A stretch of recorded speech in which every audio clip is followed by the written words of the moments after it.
Hi hello കൂട്ടുകാരെ, ഇന്ന് നമുക്ക് കിടിലം ഒരു അടപ്രഥമൻ ഉണ്ടാക്കിയാലോ. അപ്പം ഏത് അട എടുക്കണം എന്നുള്ള തീരുമാനത്തിൽ അവസാനം ഗോതമ്പിൽ അവസാനിപ്പിച്ചു. അത് കഴിഞ്ഞ ശേഷം 200 ഗ്രാം എടുത്തിട്ടുണ്ട്. അത് കഴിഞ്ഞ ശേഷം നമ്മൾ എടുത്തിരിക്കുന്ന പറയാം 100 ഗ്രാം ചൗരിയാണ്. അപ്പോൾ ഇതൊന്ന് നമുക്കൊന്ന് നല്ലോണം ഒന്ന് വേവിച്ചെടുക്കാം. അപ്പോൾ നമ്മൾ ചൗരി ഒന്ന് വെന്ത് വന്നു. അപ്പോൾ അടുത്തതായിട്ട് നമ്മൾ വെന്ത് വന്നതെന്ന് പറയാൻ നമ്മുടെ അടയാണ്. അപ്പോൾ അട വെന്ത് വന്നു കഴിഞ്ഞാൽ നമുക്ക് നല്ലോണം ഒന്ന് പച്ചവെള്ളം ഒഴിച്ച് നല്ല കഴുകി വൃത്തിയാക്കി എടുക്കണം.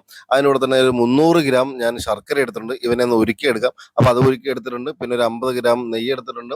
അതിലോട്ട് നമുക്ക് കുറച്ച് നമ്മളെ തേങ്ങ കൊത്തൊന്നിട്ട് ബ്രൗൺ കളർ ആവുന്ന ഒന്ന് ഇളക്കി കൊടുക്കാം.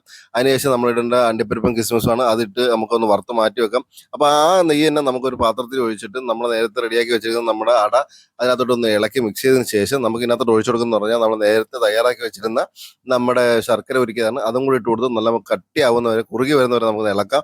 ആ ഒന്ന് കുറുകി വരുന്ന സമയത്താണ് നമുക്കിനകത്ത് ചൗരി ചേർക്കേണ്ടത്. ചൗരി ചേർത്ത് ഇളക്കിയതിന് ശേഷം നമുക്കൊരു 1/2 ടീസ്പൂൺ ചെറിയ ജീരകവും 1 സ്പൂൺ നമ്മളെ ഏലക്കപ്പൊടിയും കൂടി ചേർത്ത് ഇളക്കിയതിന് ശേഷം പിന്നെ ഒഴിക്കണമെന്ന് പറയാൻ നമ്മൾ രണ്ടാം പാലാണ്. രണ്ടാം പാൽ ഒഴിച്ച് നല്ലോണം ഒന്ന് ഇളക്കിയതിന് ശേഷം ഒന്ന് തിളച്ച് വരുമ്പോഴത്തേക്കും നമുക്ക് അടുത്ത് ഒഴിക്കണമെന്ന് പറഞ്ഞാൽ ഒന്നാം പാലാണ്. ആ ഒന്നാം പാലോട് ഒഴിച്ച് കഴിഞ്ഞാൽ പിന്നെ നമുക്ക് തീ ഓഫ് ചെയ്യാം. പിന്നെ നമ്മൾ നേരത്തെ റെഡിയാക്കി വെച്ചിരിക്കുന്ന നമ്മുടെ തേങ്ങാക്കൊത്ത് കിസ്മിസ് ഇതെല്ലാം തയ്യാറാക്കി കഴിഞ്ഞാൽ അതുകൂടെ ചേർത്ത് ഇട്ട് കൊടുത്തതിന് ശേഷം പിന്നെ നമ്മൾ ഇതിനകത്ത് ഒരു ഫ്ലേവറിന് വേണ്ടി ചെയ്യുന്നതെന്ന് പറഞ്ഞാൽ നമ്മൾ അതിനകത്ത് കുറച്ച് നെയ്യും കൂടെ മുകളിൽ ഒഴിച്ച് കഴിഞ്ഞാൽ നമ്മുടെ പായസം